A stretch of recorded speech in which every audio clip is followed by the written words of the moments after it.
So today we have follow-ups of the statement describe a person who likes to talk a lot कि talkative person के Q card के follow-ups ये final version के according है। पहले जो first version था उसमें ये वाले क्वेश्चंस नहीं थे। सो लेट्स सी। सो हमारा फर्स्ट क्वेश्चन है what communicational skills does a talkative person है कि जो पर्सन टॉकेटिव होते हैं उनके पास कौन कौन सी स्किल्स होती हैं। Talkative people have sorry a number of communicational skills की बहुत सारी कम्युनिकेशनल स्किल्स होती हैं। The most prominent of which is verbal communication. उनमें सबसे इम्पोर्टेंट है verbal communication as they are really well versed in the methods of giving speeches क्योंकि उनको बहुत अच्छी तरीके से पता होता है कि स्पीचेस किस तरीके से देनी है as well as know how to put their point of view in front of others clearly. उनको पता है कि उनको अपनी बात दूसरों के सामने कैसे रखनी है बहुत साफ तरीके से। एंड कॉन्फिडेंट एज वेल और उनमें कॉन्फिडेंस भी बहुत ज़्यादा होता है। अपार्ट फ्रॉम दैट और इसके अलावा they have abundant knowledge about the topic they are talking about. और जिस टॉपिक के बारे में वो बात करते हैं उसके बारे में उनको बहुत नॉलेज होती है, वास्ट नॉलेज होती है। As well as great listening skills to understand the perspective of others. और उनके अंदर एक एक्टिव लिसनिंग की पावर भी होती है जिससे वो दूसरे की बातों को अच्छी तरीके से समझ सके। So let's see the second one. Is it good to be talkative? क्या टॉकेटिव होना अच्छी बात है? Being talkative has its own advantages as well as disadvantage के टॉकेटिव होने के अपने अपने फ़ायदे हैं, अपने अपने नुकसान हैं।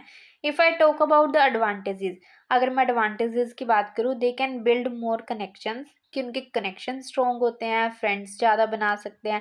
Share their views with a good sense of humour, और वो अपनी बात करने का जो तरीका है ना वो भी बहुत अच्छे तरीके से करते हैं। ऑन द अदर हैंड और दूसरी side there are some disadvantages, कुछ डिसएडवांटेजेस भी हैं।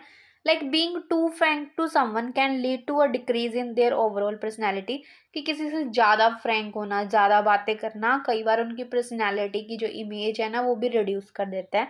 And sometimes people find them more annoying, और कई बार कुछ लोगों को जो टॉकेटिव पर्सन होते हैं वो बहुत ज़्यादा इरिटेटिंग लगते हैं, अनोइंग लगते हैं। And try to keep a distance from that person, और उनसे ना फिर डिस्टेंस बना के रखने का ट्राई करते हैं वो। So let's see the next. How should parents encourage their children to talk more? कि पेरेंट्स बच्चों को कैसे एनकरेज कर सकते हैं ज़्यादा बोलने के लिए। Parents can encourage their children to talk more by various methods, बहुत सारे तरीके हैं। First, they should provide them a supportive environment.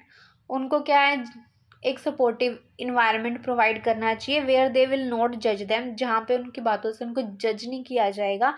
And make them assure that their opinions are important to them. Assure का मतलब, और उनको भरोसा दिलवाना पड़ेगा आपको कि जो उनके ओपिनियंस हैं हमारे लिए मैटर करते हैं। More over parents can also engage them in an open ended conversation, और पेरेंट्स उनको कुछ एक्टिविटीज़ में भी इंक्लूड कर सकते हैं, जैसे उनसे खुल के बात करना, आस्किंग अबाउट देयर डेज कि उनके दिन के बारे में पूछना कि कैसा गया, किससे मिले। And as well as involving them in some interesting game, और कुछ गेम्स में उनको इंक्लूड करके भी। So the next is how should people encourage children to express themselves when being asked when they are afraid to answer. कि उन बच्चों को कैसे एक्सप्रेस करना हम सिखा सकते हैं जो उनसे क्वेश्चन पूछे जाते हैं और उनका आंसर देने में उनको हेजिटेशन होती है। There are certain things that can people adopt to help the children be less afraid, कि बहुत सारी चीज़ें हैं जो कर सकते हो कि जिससे वो कम डरें। First and foremost they should make them comfortable in environment, कि जहाँ भी उस पर्सन को बोलने के लिए बुलाया गया है वहाँ पे वो प्रेजेंट है। जो उनका इन्वायरमेंट है ना बहुत फ्रेंडली नेचर का होना चाहिए। they and they will not judge them on our opinions, और they will support them। और जो भी वो बोलेंगे उनके व्यूज़ हैं उनके ऊपर उनकी पर्सनालिटी को जज नहीं करेंगे, और जो भी वो कहेंगे उनको वो सपोर्ट करेंगे उस चीज़ में। और over they should also understand the mentality of the child, और साथ में उनको ना बच्चों की मेंटालिटी समझनी चाहिए कि उनकी इतनी थिंकिंग पावर है या नहीं है। According to that they should correct them without being rude, और बिना रूड हुए अगर वो कुछ गलत बोलते हैं तो उनको बहुत अच्छे तरीके से समझाना चाहिए। सो the next, on what occasions do you think a child should talk less than usual?